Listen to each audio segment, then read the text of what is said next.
신앙 고백하시겠습니다.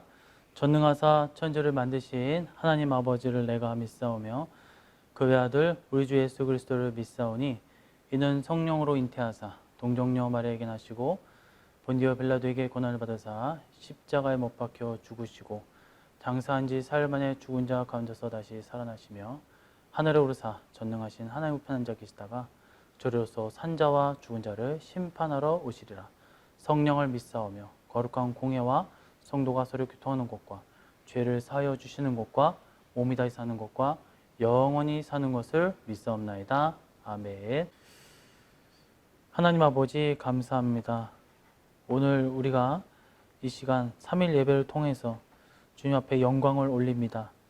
우리가 비록 대면 예배로 만날 수는 없지만 우리가 이 온라인 예배를 통하여서 대면 예배에 못지않게 큰 은혜, 우리 각 가정과 또한 예배를 드리는 그 장소에 성령의 임재 속에서 큰 복을 누릴 수 있는 주님의 은혜가 임할 수 있도록 은혜를 허락하여 주시옵소서. 오늘 말씀을 통하여서 우리가 큰 깨달음을 얻고 귀한 은혜의 시간이 되게 하여 주시옵고 다시 오실 예수님의 이름으로 기도드리옵나이다. 아멘. 하나님의 말씀 요한복음 15장 1절에서 10절 말씀입니다. 나는 참 포도나무요 내 아버지는 농부라. 무릇 내게 붙어있어 열매를 맺지 아니하는 가지는 아버지께서 그것을 제거해 버리시고 무릇 열매를 맺는 가지는 더 열매를 맺게 하려 하여 그것을 깨끗하게 하시느니라. 너희는 내가 일러준 말로 이미 깨끗하여졌으니 내 안에 거하라. 나도 너희 안에 거하리라.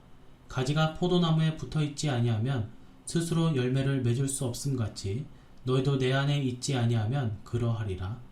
나는 포도나무요 너희는 가지라. 그가 내 안에 내가 그 안에 거하면 사람이 열매를 많이 맺나니 나를 떠나서는 너희가 아무것도 할 수 없음이라. 사람이 내 안에 거하지 아니하면 가지처럼 밖에 버려져 마르나니 사람들이 그것을 모아다가 불에 던져 사르느니라. 너희가 내 안에 거하고 내 말이 너희 안에 거하면 무엇이든지 원하는 대로 구하라. 그리하면 이루리라. 너희가 열매를 많이 맺으면 내 아버지께서 영광을 받으실 것이요 너희는 내 제자가 되리라. 아버지께서 나를 사랑하신 것 같이 나도 너희를 사랑하였으니 나의 사랑 안에 거하라.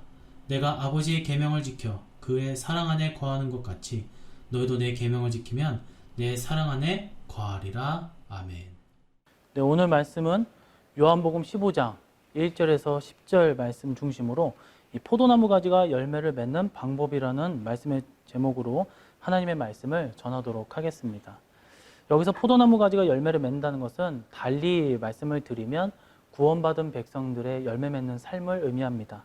오늘 본문 배경, 특히 시간적인 배경은 요한복음 14장에 나타나 있는데 예수님께서 자신의 때가 얼마 남지 않았음을 나타내는 말씀을 하십니다. 다시 말하면 예수님의 그 십자가의 고난이 얼마 안 있으면 닥친다라는 것이죠. 요한복음 14장과 16장을 우리가 주목해야 되는데 여기가 15장, 우리가 읽은 15장 있죠. 14장에서도 그렇고 16장에서도 그렇고 예수님께서 공통적으로 말씀하시는 게 성령께서 강림하셔서 자신의 백성들, 자신의 제자들을 어떻게 보호하시고 어떻게 은혜롭게 이루어 나가시는지 그것을 약속하시는, 도우시는, 그 약속하시는 것이 기록되어 있다는 거예요. 그래서 성령님을 품고 살아갈 때에 어떻게 열매를 맺고 살아갈 수 있는지 그 방법에 대해서 얘기를 하고 있다. 다시 말하면 그리스도인의 삶에 대해서 말씀하고 계신다라는 것이죠.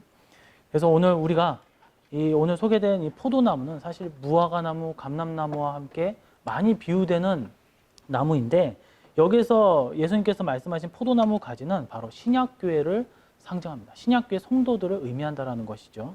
그래서 이는 구원받은 성도, 포도나무 가지가 열매를 맺는다는 것은 구원받은 성도들의 삶의 그 열매를 맺는 방법에 대해서 말씀하고 계신다라는 거예요.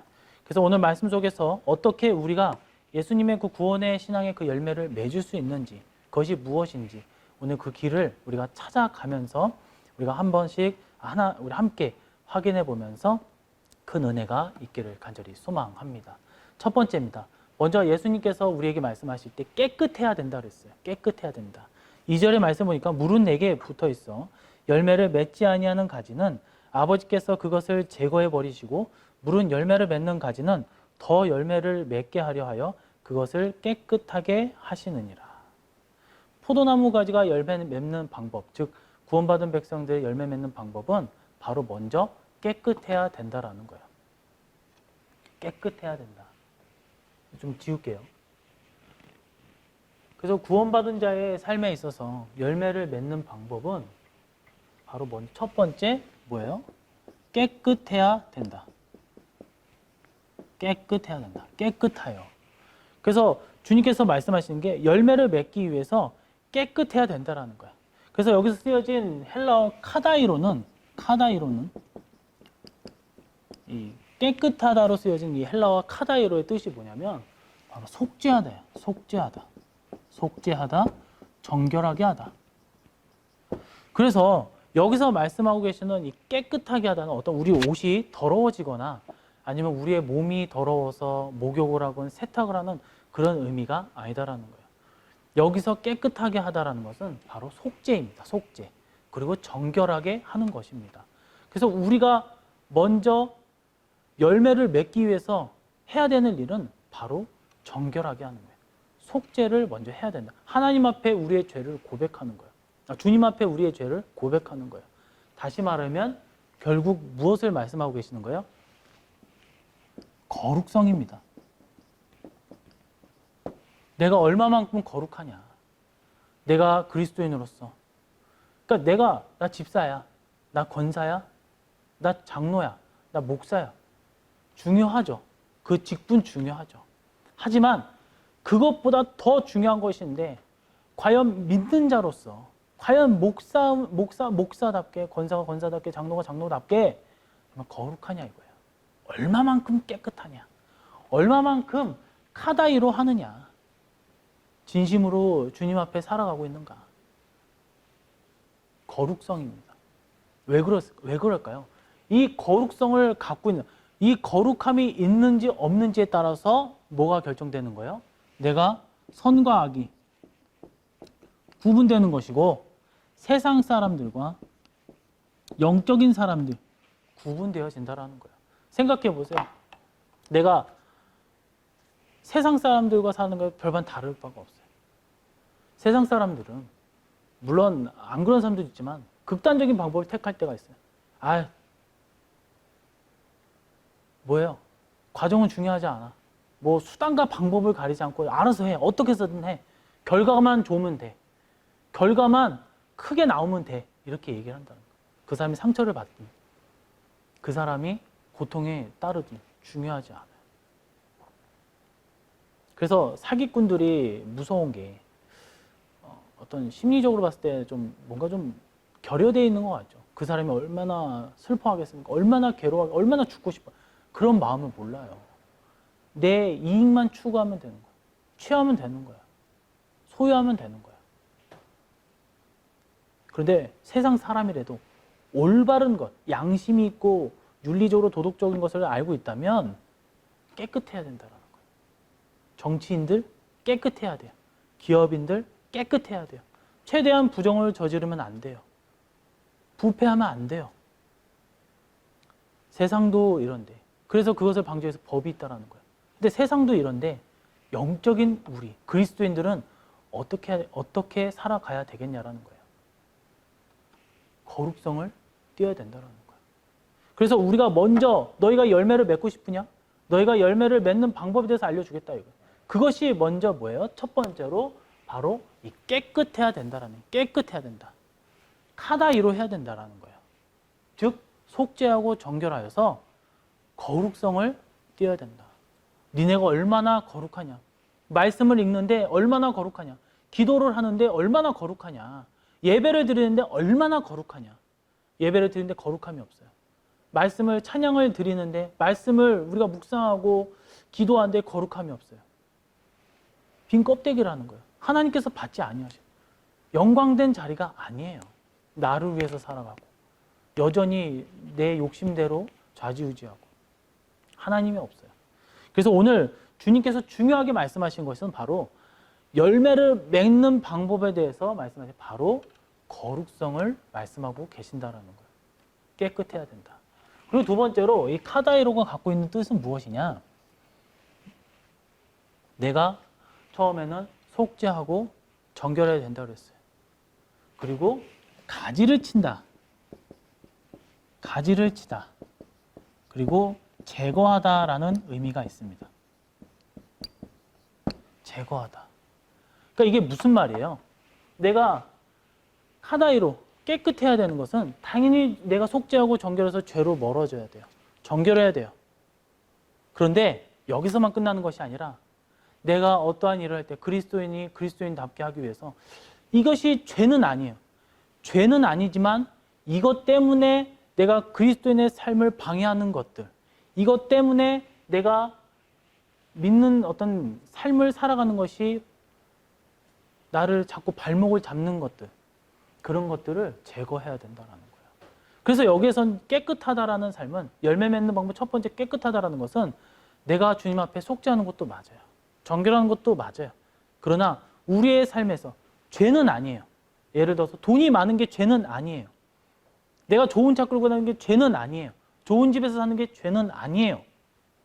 그런데 혹 그것이, 그런 것들이 나를 방해하거나 나의 사역을, 주님께서 주신 나의 그 소명, 그 사명을 만약에 방해한다면 과감하게 그것을 제거해야 된다라는 것입니다. 이것이 바로 믿는 자들이 열매 맺는 방법이에요. 그래서 우리는 어떻게 해야 됩니까? 살아갈 때 열매를 맺을 방법, 깨끗해야 돼요. 카다이로. 먼저 주님 앞에 날마다 우리의 죄를 속죄해야 돼요. 속죄해야 되는 거예요. 정결하게 해야 되는 거예요. 그리고 나를 방해하는 요소들을 자꾸 잔가지를 다 치는 거예요. 마치 나무가 있으면 벌레가 막 수액을 빨아먹으면 그 나무의 열매를 다 빨아먹으면, 영양분을 빨아먹으면 열매를 못 맺잖아요. 벌레 제거해주고, 비료도 뿌려주고, 물도 주고, 그렇게 해야 된다라는 거예요. 그래서 이 신약 성경에서 예수님의 구원을 받고 구원의 그 합당한 열매를 많이 맺은 가장 대표적인 인물로, 여러 사람이 있지만 사도 바울을 꼽을 수가 있습니다. 사도 바울 보세요. 그는 가는 곳곳마다 신앙의 열매, 결과물을 헤아릴 수 없을 정도로 많이 맺었어요. 신약 성경에 13권을 그가 다 기록을 하였어요. 가는 곳곳마다 역사가 일어났고 치유함이 일어났고 그를 통해서 복음을 전달받아서 많은 사람들이 전도를 받았어요. 또한 유럽 곳곳에 교회가 세워지는 역사도 있었다라는 거예요. 그와 같은 역사를 이뤘지만 항상 그가 마음에 두고 있는 것이 있었는데 그것은 죄를 멀리하는 것이었습니다. 멀리하는 거예요. 속죄하는 거예요. 그래서 고린도전서 9장 27절을 보면 다음과 같이 기록하고 있는데, 내가 내 몸을 쳐 복종하게 함은 내가 남에게 전파한 후에 자신이 도리어 버림을 당할까 두려워함이로다. 그래서 여기서 보게 되면 자기가 남에게 복음을 전해서 구원받게 하였다 하더라도 자신이 범죄를 하면 하나님의 버림을 받게 된 이를 두려워한다라는 거. 그러니까 생각해 보세요. 내가 좋은 말로 막 얘기를 해요. 복음을 전파해요. 여러분 이거 하면 안 됩니다. 집사님 이거 하면 안 됩니다. 저거 하면 안 됩니다. 누구야 이렇게 하면 안 돼. 이렇게 살면 안 돼. 하나님께서 싫어하셔. 주님께서 이렇게 하지 말라고 하셨어요. 했는데 본인은 그렇게 했어요. 그래서 그 사람은 깨달았어요. 깨닫고 내가 이렇게 살면 안 되는구나. 그래서 깨끗해졌어요. 그래서 구원받았어요. 근데 아이러니하게도 나는 그렇게 말해놓고 그렇게 도움을 줘놓고 뒤에서는 세상 말로 호박실감. 다른 삶을 살아가는, 이중적인 삶을 살아가는, 난 지키지 않아요. 오늘 바울은 그걸 말하고 있는 거예요. 내가 내 몸을 쳐 내가 스스로 막 복종하게 하는 것은, 말씀 앞에 내가 복종하게 하는 것, 내가 예수님의 좀 심하면 종이 되는, 노예가 되는 이유는 내가 남에게 신나게 막 복음을 전파하는데 나는 오히려 주님 앞에 버림을 당할까 두렵다라는 거야. 그게. 그래서 주님의 말씀을 전할 때 내가 먼저 그것을 지키는 거야. 내가 먼저 어떻게 해서든 더 그 말씀에 실천을 하고 행함을 하고, 어떻게 내가 죄가 있으면 그것을 더욱더 속죄하면서 그 거룩함을 유지하기 위해서 애썼다라는 거예요. 저와 여러분이 그렇게 되기를 소망합니다. 우리가 코로나 바이러스로 인해서 요즘에 교회 다닌다고 하면, 기독교인이라고 하면 우리가 좀 그런 인식이 있잖아요. 안 좋은 인식이 있잖아요. 그런데 이미 코로나 지금 이제 최고치를 달리고 있지만 이전에도 사실 기독교인 이미지가 썩 좋지만은 않았다라는 거예요. 믿는 자가 더한다. 예수쟁이들은 왜 저러냐. 왜 저런지 모르겠다. 꽉 막혔다. 뭐 한다. 더 한다. 막 이런 식으로 막 우리를 비난하고 있다라는 거예요. 왜 그럴까요? 왜 그럴까요? 대표 기도에서 막 그럴싸하게 우리 막 기도하잖아요. 하나님 뭐 주시옵소서. 하나님 어떻게 해 주시옵시고 막 이렇게 얘기를 하잖아요. 그런데 실제로 보면 그 삶을 한번 보시라는 거예요. 그러지 못하는 삶이 얼마나 많습니까? 우리는 스스로 반성해 볼 필요가 있는 거예요. 지금 우리가 이 코로나 시대를 살아가면서 이후에도 말씀을 드리겠지만 이 코로나 바이러스로 인해서 어떤 교회가 원흉이 되어버렸고 믿는 자는 뭔가 혐오의 대상이 되어버렸어요. 이럴 때 우리가 어떻게 돼요? 맞서 싸워야 될까요? 싸워야 될 필요가 있으면 싸워야 되겠죠. 하지만 더욱더 이럴 때일수록 돌아가야 돼요. 어디로요? 말씀으로. 어떻게 거룩함을 우리가 더 지니기 위해서 우리가 늘 노력을 해야 된다라는 것입니다. 오늘 주님은 우리에게 그걸 말씀하시는 거예요. 너네가 그리스도인으로 살아가려고 하면 반드시 해야 되는 것이 있는데 열매를 맺어야 되는 거예요. 근데 그 열매를 맺기 위해서 첫 번째 선행으로 해야 되는 것은 바로 거룩해야 된다는 거예요. 깨끗해야 된다는 것입니다. 나부터 깨끗해야 내가 할 말이 있는 거고 권위가 있는 거예요. 바울은 또한 두 번째 뭐예요? 하나님 보시기에 불필요한 것들이 있다고 생각했어요. 내가 먼저 속죄했어요. 내가 먼저 깨끗하길 원했어요. 신앙의 열매를 맺는데 잔과지와 같은 것들 역시도 바울은 단호하게 제거했어요. 타협하지 않았습니다. 바울은 자기 육체를 신뢰하는 것이 가능한 사람이에요. 한번 보세요. 사도 바울 보세요. 자랑할 것이 얼마나 많았습니까? 사도 바울은요. 첫 번째 뭐예요? 베냐민 지파였어요. 베냐민 지파는 그런 게 있었어요. 막 우리는 남유다 왕국으로서 끝까지 우리 왕을 배신하지 않았다. 그런 자부심이 있었어요. 북이스라엘은 막 이제 혼혈족 막 이렇게 해가지고 좀 안 좋은 인식이잖아요. 막 개 취급을 하고 막 그런 인식이 있었는데 우리는 베냐민 지파다. 끝까지 우리는 하나님을 섬겼고 따랐고 다윗의 혈통을 지킨 지파다. 이런 자부심이 있었단 말이에요. 그리고 뭐예요? 사울 왕을 배출한 이 덕망 높고 또 엘리트 가문이다 이거예요. 혈통이다 이거예요. 그 베냐민 지파였어요. 그리고 두 번째는 뭐예요? 나는 히브리인 중에 히브리인이다라는 거예요. 혼혈족도 아니고 난 순수 혈통의 아브라함의 족속이다. 그 세 번째 뭐예요? 나는 바리새인이다. 나는 바리새인이다. 그 당시에 최고의 율법학자, 최고로 인정받았던 권위자였던 율법학자 최고의 권위자였던 가말리엘의 제자였어요. 그 최고를 둔 스승을 둔 인물이었죠.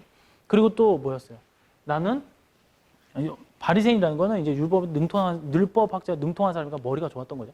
그리고 뭐예요? 나는 돈으로 산 것도 아니야. 내가 어떤 노력을 한 것도 아니고 이미 태어나기 전부터 나는 로마 시민권자였다라는 거예요. 로마 시민권자였다. 그래서 실제로 이 바울이 일반 다른 사도들도 마찬가지지만 유럽에서 바울이 활동할 수 있었던 것은 언어가 능통했어요. 뭐 헬라어도 잘했고 히브리어도 잘했고 여러 가지 잘 했으니까 했겠죠. 로마 시민권자였다라는 거예요.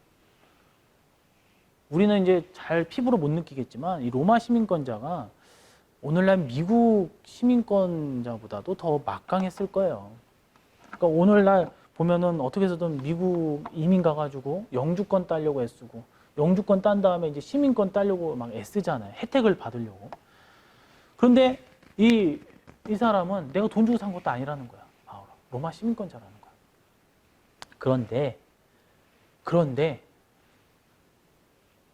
주님을 만나니까 주님의 그 사명을 감당하니까 중요하지 않은 베냐민 지파?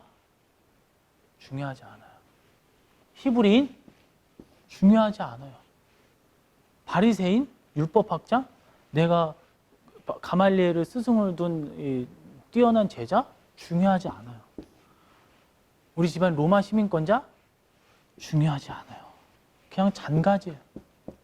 잔가지가 뭐예요? 나는 그냥 필요 없는 거예요. 있어도 그만 없어도 그만 그냥 지저분하니까 다 제거해 버리는 거예요. 다 없애버리는 거예요. 필요 없다. 왜요? 복음을 전하는 데 있어서. 없어도 그만이다 이거. 그래서 그것을 제거했어요. 이유는 하나요. 예수님을 위해서. 복음을 전파하기 위해서. 다시 말해서 뭐예요?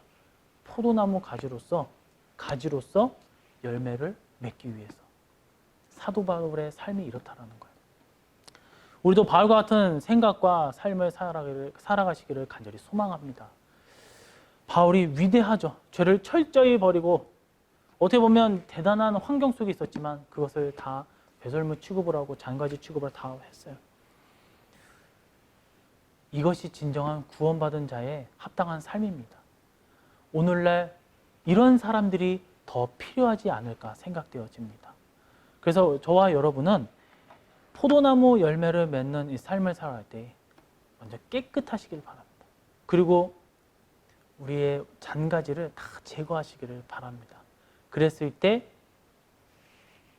거룩함을 우리가 되찾거나 더욱더 성장시키거나 유지하셔서 주님께서 원하시는 그러한 삶, 그러한 그리스도의 삶을 사시기를 간절히 소망합니다. 두 번째입니다. 예수님 안에 거해야 한다. 5절의 말씀 보니까 나는 포도나무요 너희는 가지라. 그가 내 안에 내가 그 안에 거하면 사람이 열매를 많이 맺나니 나를 떠나서는 너희가 아무것도 할 수 없음이라. 포도나무 가지가 열매 맺는 방법은 먼저 뭐라고 했어요? 이 깨끗해야 된다고 했어요. 깨끗해야 된다. 카다이로라고 얘기를 했죠. 그래서 속죄해야 되고 그리고 정결해야 된다. 그리고 가지를 쳐야 된다. 그래서 결국에는 거룩해야 된다라고 얘기를 했습니다. 첫 번째는 깨끗, 즉 거룩해야 된다고 했습니다. 자, 두 번째는 무엇일까? 보니까 예수님 안에 거해야 된다. 본문 5절을 보니까 그 안에 그가 내 안에, 내가 그 안에 거하면 이라고 기록되어 있는데 그러니까 예수님과 완전히 하나됨을 뜻하는 거예요. 마치 뭐예요? 제가 몸통이고 이 팔을 지니고 있어요. 물론 뭐 팔이 없어도 우리는 살 수 있지만 힘들죠. 팔 혼자 살아갈 수는 없습니다. 그래서 어떻게 해요? 완전한 하나가 붙어 있어요. 팔이 팔답게 있으려면 몸통에 붙어 있어야 된다라는 거예요. 그런데 또 단순히 붙어 있으면 안 돼요. 어떻게 돼요? 완전한 하나, 연합체가 되어야 되는 거예요. 내가 팔은 있어요. 그래서 이 사인펜으로, 이 보드마카로 글씨를 쓰고 싶은데 이걸 막 이러고 내 얼굴에 낙서를 하고 이걸 던져버려요. 말을 듣지 않아요, 제 팔이. 그럼 완전한 하나, 연합체가 되는 것이 아니다라고 할 수가 있겠죠. 그래서 성도는 예수님이 원하시는 그 구원에 합당한 열매를 맺어야 되는데 그것이 뭐예요? 예수님 안에 거해야 된다는 거예요. 그 안에 하나가 되어야 된다라는 것이죠. 그래서 오늘 본문에 보면 거하면이라고 나와 있는 이 말에 보니까 거하면 말을 보니까 이 매너라고 하는 헬라어를 쓰는데 이 말이 참 저는 은혜로운 것 같아요. 이 매너. 왜냐하면 이 매너라는 뜻이 뭐냐면 거하다라고 해서 예수님과 함께 있다라는 의미라기보다 의미죠. 근데 그런 의미보다 머물다. 잘 들어보세요. 머물다. 거주하다. 사는 거예요. 산다. 여러분, 우리가 어디에 머물고 어디에 거주해야 되는데 사람이 뭐 떠돌이를 사는 사람도 있겠지만 어디를 머물고 어디에 거주해요. 근데 그곳이 불편하면 거주할 수 있겠습니까? 그렇지 않아요. 그것이 편해야 돼요. 안락해야 돼요. 따뜻해야 돼요. 머물 만한 장소여야 한다라는 거예요. 그런데 우리의 유일한 따뜻한 곳, 머물러야 하는 곳이 바로 예수님이라는 거예요. 그래서 예수님과 함께 이렇게 어깨동무 이런 의미가 아니라 살아야 된다라는 거예요. 거주해야 된다라는 거예요. 그래서 예수님 안에 거해야 한다라는 의미는 예수님 안에 그냥 살라는 거예요. 예수님과 함께 살아라. 예수님이 집같이 여기고, 예수님을 집같이 여기고, 예수님과 함께 동행하고, 예수님과 교제하고, 밥 먹을 때도, 또 운동할 때도, 잠자리에 들 때도 예수님과 함께 하는, 심지어 화장실 갈 때도. 그러니까 예수님을 머릿속에서 떠나면 안 되는 거예요. 이해가 되십니까? 그래서 예수님과 또한 예수님께 기도하는 것, 예수님 앞에 우리가 예배를 드리는 것, 찬양하는 것, 이것이 굉장히 중요하다는 거예요. 그래서 삶에 있어서 열매를 맺는 방법 두 번째는 바로 이 매너, 예수님과 함께 머물러야 돼요. 예수님으로부터 거주해야 됩니다.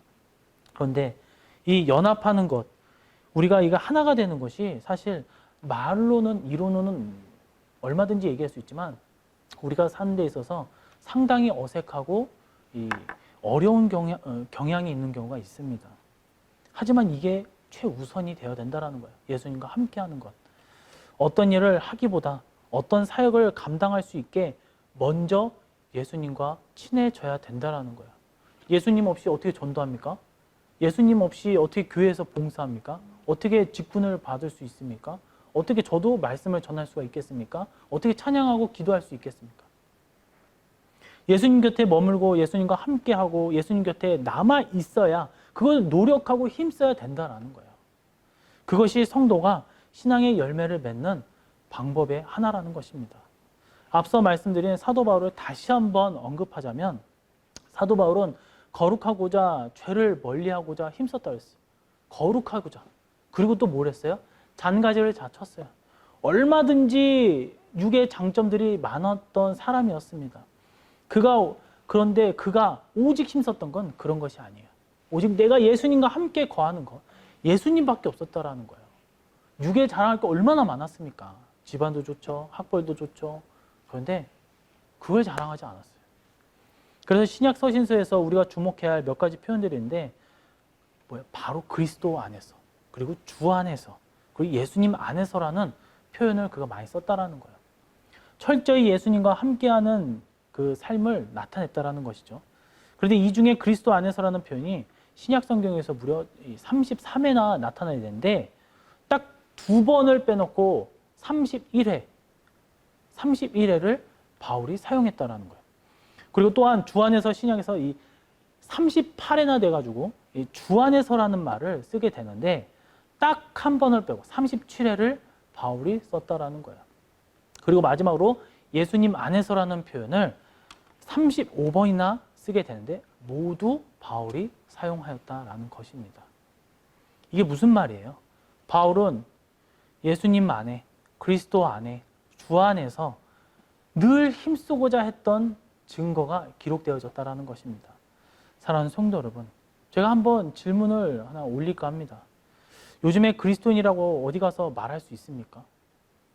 나 기독교인이야, 나 권사야, 나 장로야, 나 목사야, 이렇게 당당하게 이야기할 수 있습니까? 제 딸이 어린이집에서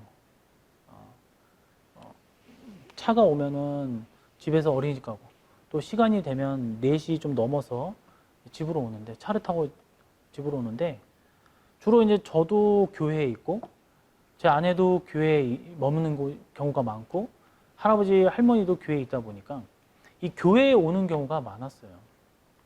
근데 그전에는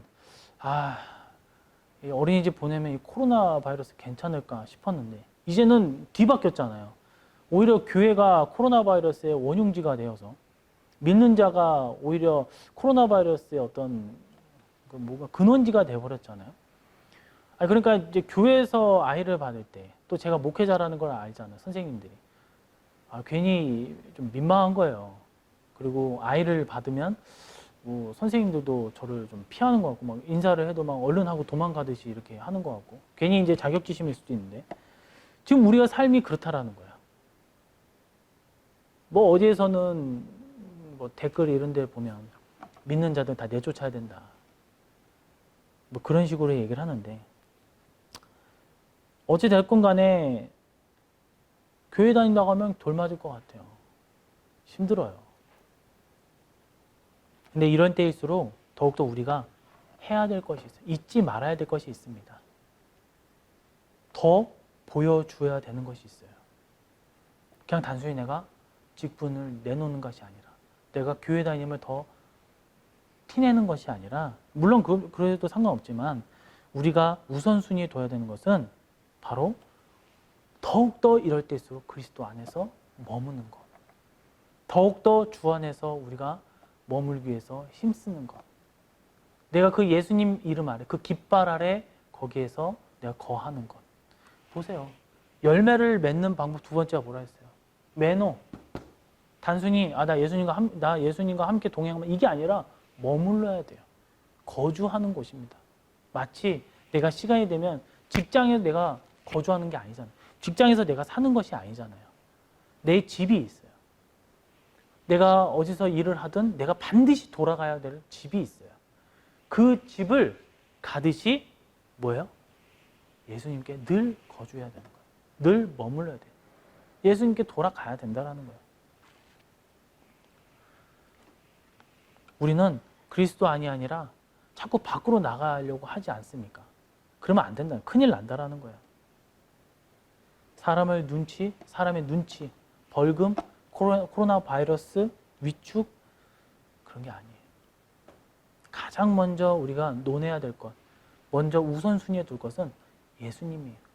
내가 얼마만큼 내가 주 안에 있기를 원하는가. 잠시 성경 말씀을 보도록 하겠습니다. 누가복음 10장 38절에서 42절의 말씀을 보니까 여기서 보면 예수님을 모신 마리아와 마르다의 자매가 나오게 됩니다. 여기에 볼게요. 38절에 그들이 길 갈 때에 예수께서 한 마을에 들어가심에 마르다라 이름하는 한 여자가 자기 집으로 영접하더라. 집에 영접했어요. 좋죠. 너무 좋아요. 아름다워요. 그리고 그에게 마리아라는 동생이 있어 주의 발치에 앉아 그의 말씀을 듣더니 마르다는 준비하는 일이 많아 마음에 분주한지라. 예수께 나아가 이르되 주여 내 동생이 나 혼자 일하게 두는 것을 생각하지 아시나이까. 그를 명하사 나를 도와주라 하소서. 주께서 대답하여 이르시되 마르다야 마르다야 네가 많은 일로 염려하고 근심하나 몇 가지만 하든지 혹은 한 가지만이라도 족하니라. 마리아는 이 좋은 편을 택하였으니 빼앗기지 아니하리라 하시니라. 이게 무슨 말입니까? 둘 중에 우리가 세상적 눈으로 보면 마르다는 예수님께 그러니까 귀인이죠. 귀인을 대접하고자 식사를 막 정성을 다해서 준비하고 있었어요. 그럼 마리아도 같이 좀 준비하면 좋으련만 그냥 육적인 시각으로 봤을 때 놀고 있는 거예요. 그냥 나 혼자 왜 이렇게 고생하고 있지? 쟤는 왜 뭐 하고 있지? 그래서 마르다 입장에서는 화가 났어요. 그래서 예수님께 여쭤서 서운하다는 듯이 이제 토로하는 거예요. 아니 쟤는 지금 놀고 있고 나는 열심히 하고 있는데 이게 어찌된 일입니까? 그런데 예수님께서 뭐라고 하셨어요? 놀라운 말씀을 하십니다. 아 그래 야 미안하다 야 마리아 넌 뭐하냐? 이래라 이런 것이 아니에요. 마르다야 42절에 보니까 마르다야 네가 많은 일로 염려하고 근심하지만 한 가지만이라도 족하니라. 마리아는 이 좋은 편을 택하였으니라고 주님께서 말씀하셨어요. 그러니까 예수님께서는 보실 때에 어떤 게 더 좋은 일이냐? 네가 나를 대접해서 음식을 준비하는 게 좋은 일이냐? 아니면 내 설교, 말씀을 듣는 것이 중요한 일이냐? 여러분, 우리의 신앙은 죽고 사는 문제입니다. 예전부터 그랬지만 지금은 더 그렇습니다. 예수님과 함께하느냐, 함께하지 못하느냐. 여기에 큰 차이라는 단어로도 설명할 수가 없다는 거예요. 예수님 안에 거하는 것. 세상 사람들의 핍박이 왔어요. 그럼 우리는 어떻게 해야 될까요? 마르다처럼 여러 가지로 막 염려하면서 나는 이러고 저러고 있는데 쟤는 왜 여전히 저러고 있을까? 아니면 나도 무엇이 중요한지를 알고 예수님의 말씀을 듣기 위해서 조금이라도 더 귀를 기울일 것인가? 우리는 생각해 봐야 된다는 거예요. 여러분 보세요. 교회를 위해서 주님을 위해서 봉사하는 건 너무나 중요하죠. 너무나 아름다운 일이고 큰 상급이 있는 일입니다. 하지만 우리가 그런 것들 때문에 속상해하고 예배를 온전히 드리지 못할 때도 많아요. 그런데 주님께서 말씀하셨어요. 그것도 중요하다. 하지만 가장 중요한 것은 무엇입니까? 바로 예배예요. 주님께 경배하는 것입니다. 주님의 말씀을 듣는 거예요. 주님 안에 거하는 거예요. 우리 가지들이 제일 중요한 것은, 가장 중요한 것은 뭐예요? 몸통에서 영향을 받아서, 몸통에서 살아남아 열매를 맺는 것입니다. 야, 보니까 저 땅이 더 좋은 것 같다. 나 몸통에서 떨어져서 나와야지. 좋아 보일 수 있어요. 그게 중요합니까? 그렇지 않아요. 죽습니다. 비록 우리가 지금은 온라인 예배를 드리지만 과연 대면 예배보다 더욱더 마음가짐을 거룩하게, 또 오늘 주님 안에서 거하면서 예배를 드리고 있습니까? 아니면 좀 더 해이해진 마음으로 대충 드리고 있습니까? 이럴 때 더욱더 우리가 해야 되는 것은, 비록 온라인 예배로 서로를 대면할 수 없고 보진 못하지만 더 철저하게 드리면서, 더욱더 철저하게 거룩하게, 더욱더 철저하게 예수님 안에서 예수님께서 인정하실 만한 예배를 드려야 될 줄로 믿습니다. 어쩌면이 아니죠. 예수님은 이 마르다 사건, 또 오늘 우리에게 요한복음 15장 말씀을 주니다. 오늘 우리가 겪게 될 이 사건을 아시고 계셨기에 우리에게 주시는 말씀이 아닌가 생각되어집니다. 신앙의 열매를 맺기 위해서 가장 먼저 생각해야 될 것은 죄를 멀리해야 돼요. 그리고 불필요한 잔가지를 치는 것입니다. 그리고 하나님 앞에 합당하지 못한 삶을 우리의 삶을 다 내려놓는 거예요. 그리고 제거한 그 빈자리를 어떻게 해야 돼요? 주님을 다 꽉꽉 채워 넣어야 된다라는 것입니다. 두 번째, 매노. 항상 주님 안에 거주하시고 머무르시기를 주님의 이름으로 간절히 축원해 드립니다. 마지막 세 번째입니다. 예수님의 계명을 지켜야 한다라고 했습니다. 10절의 말씀 보니까 내가 아버지의 계명을 지켜 그의 사랑 안에 거하는 것 같이 너희도 내 계명을 지키면 내 사랑 안에 거하리라. 포도나무 열매 맺는 방법 첫 번째가 뭐라 했습니까? 바로 깨끗해야 된다. 거룩해야 된다고 했습니다. 그리고 두 번째가 예수님 안에 매너, 머물러야 되고 거주해야 된다라고 했습니다. 그리고 마지막으로 참 중요한 말이죠. 우리의 삶의 행함에 드러나는 결과예요. 바로 예수님의 계명을 지켜야 한다라고 했습니다. 다시 말해서 성경 말씀을 철저하게 지켜야 함을 의미하죠. 세상에서도 어떤 성과를 내는 것이 굉장히 중요해야 돼요. 결과물을 내는 게 너무나도 중요합니다. 우리가 신앙의 열매를 맺는 방법도 그래요.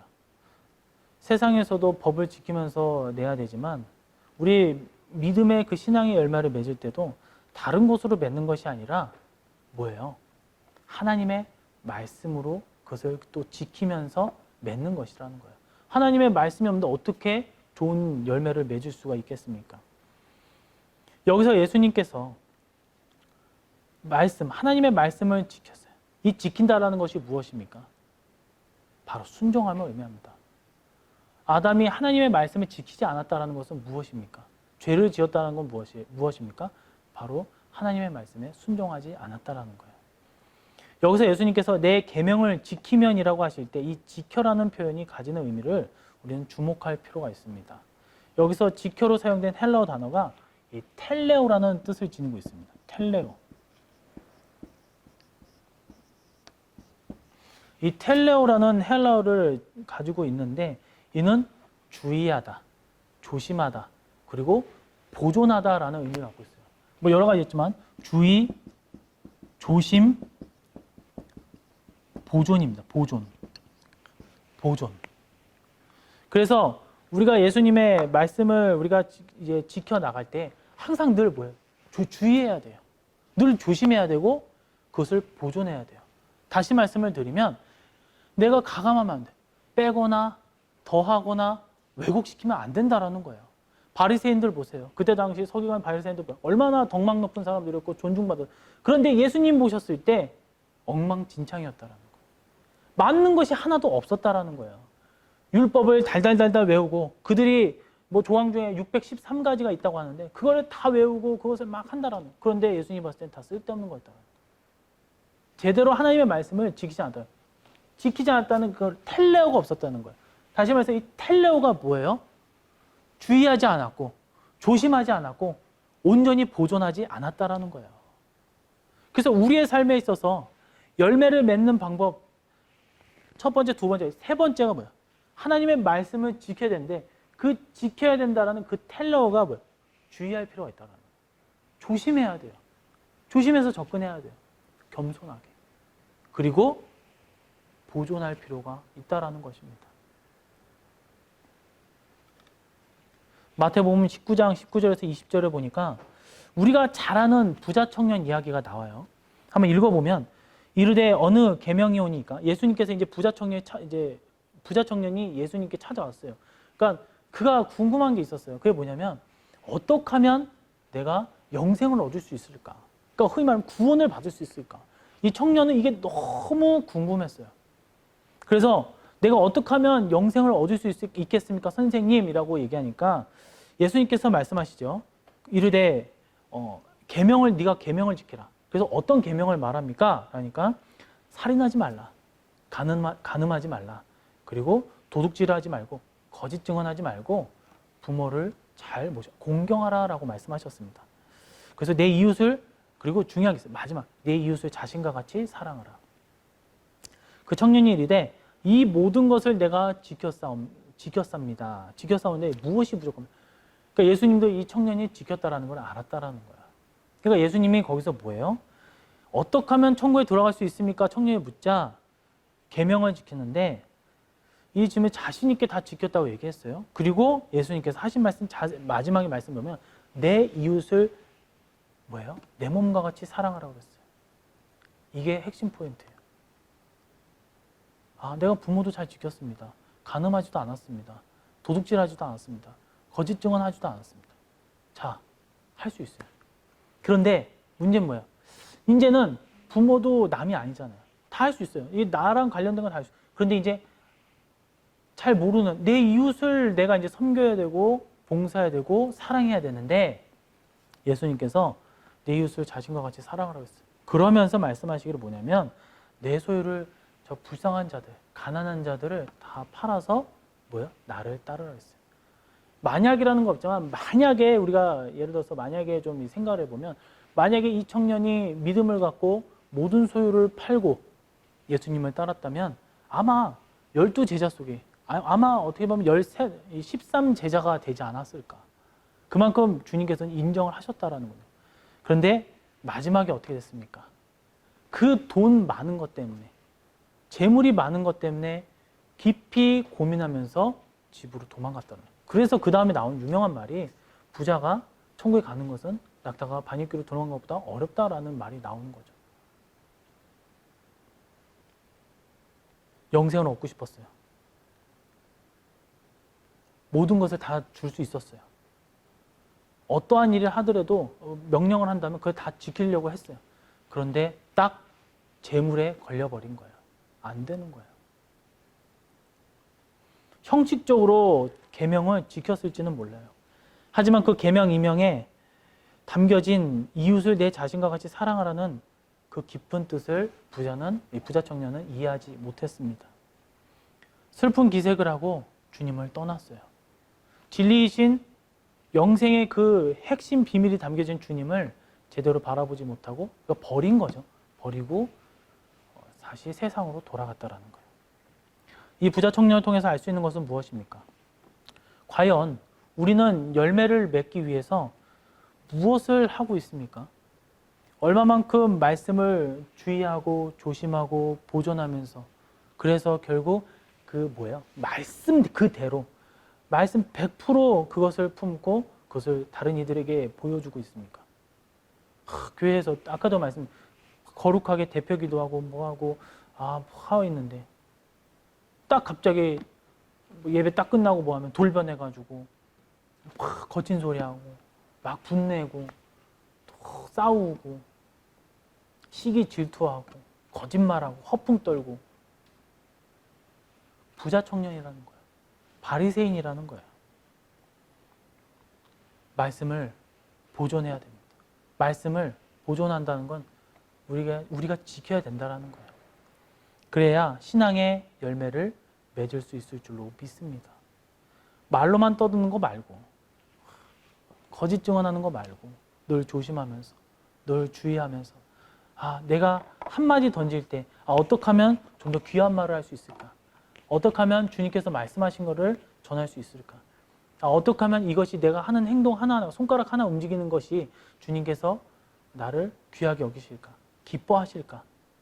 그렇게 사는 삶이 어떻게 보면 좀 피곤할 수 있겠지만 그렇게 사는 삶이 하나님께서 기뻐하시는 거고 주님의 말씀을 지키는 삶이다라고 할 수가 있겠습니다. 계속적으로 말씀을 드리면 요즘 가장 큰 화두가 되는 것이 무엇입니까? 바로 코로나 바이러스예요.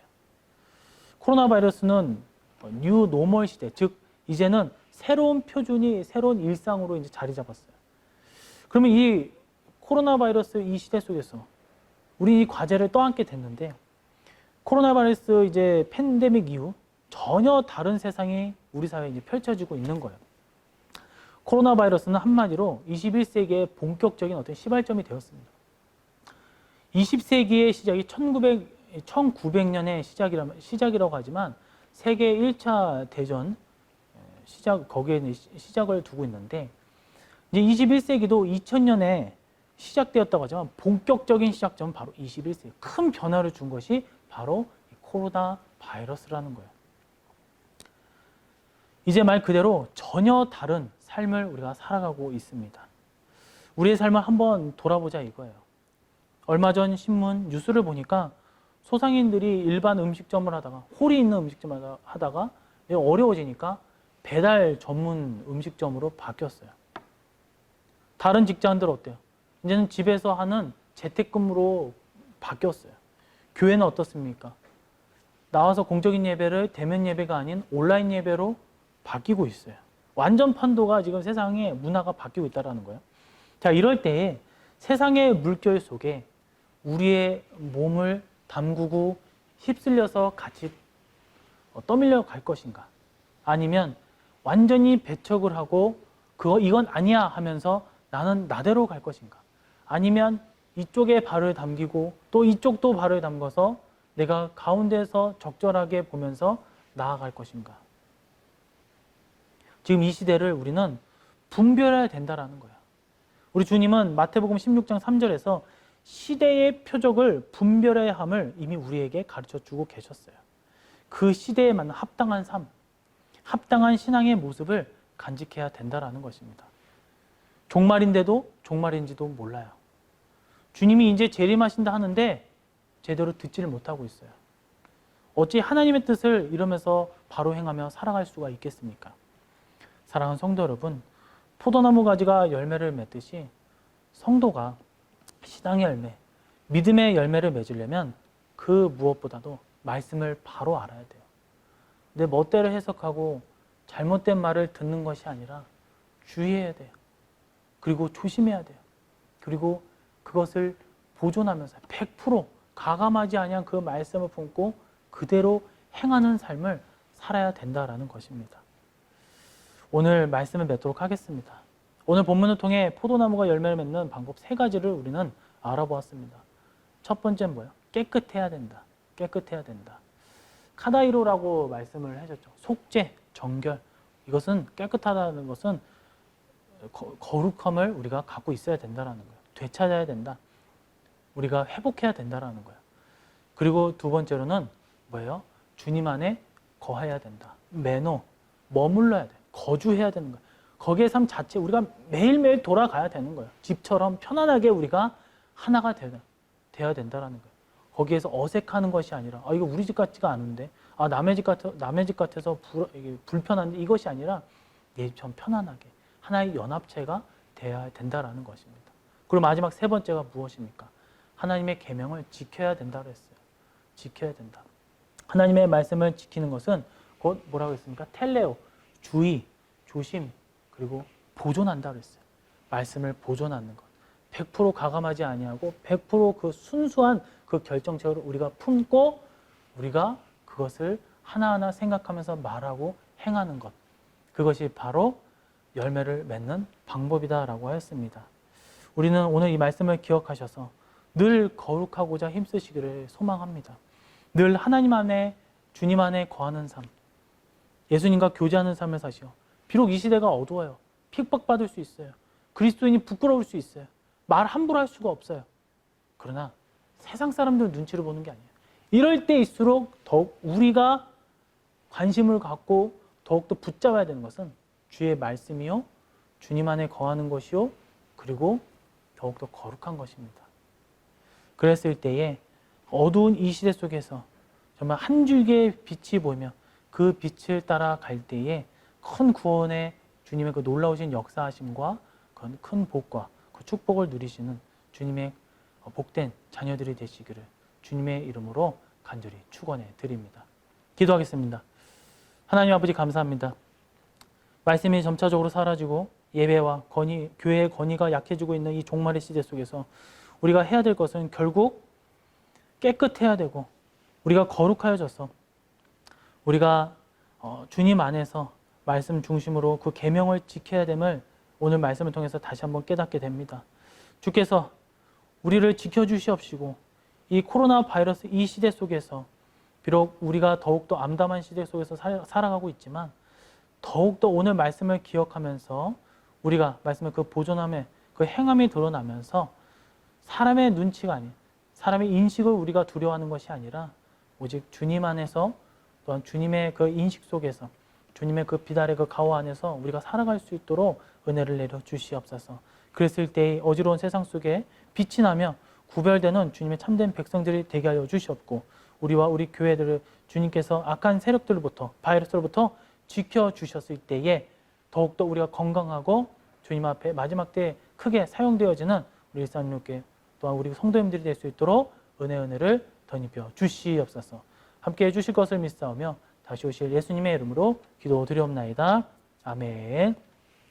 이제는 우리를 구원하신 예수 그리스도의 사랑과 십자가의 은혜와 성부 하나님 우리를 향하신 구원의 과정과 우리 가운데 늘 역사하시고 늘 움직이시는 성령님의 은혜와 그 축복하심이 그리고 바이러스부터 보호하심이 우리 대한민국과 고양시와 우리 문봉동 그리고 우리 교회 우리 성도님들 각 가정과 기업들 머리 위에 영원토록 함께 있을지어다.